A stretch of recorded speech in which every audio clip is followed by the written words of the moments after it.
Le Loyon.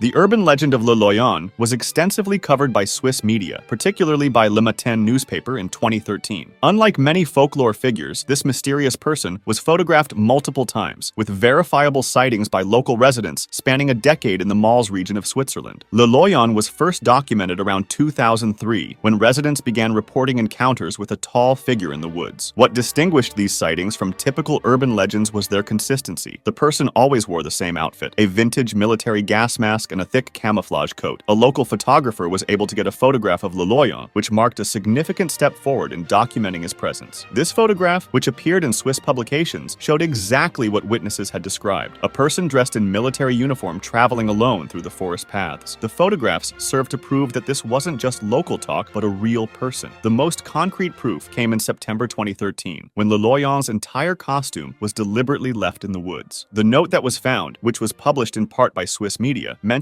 the recent increased attention they had received. Local police confirmed the discovery of the artifacts and note, making this one of the rare masked figure stories supported by physical evidence and official paperwork. Cropsey.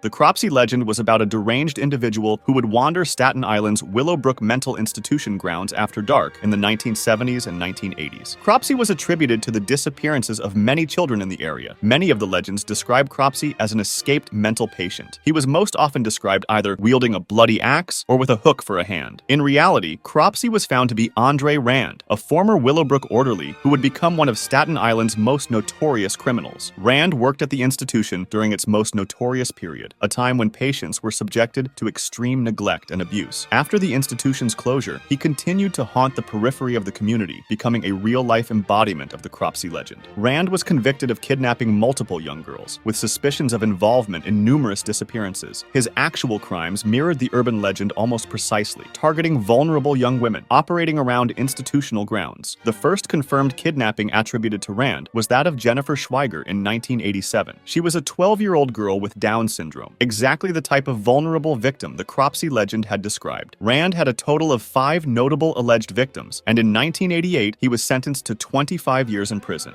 Toxic Lady.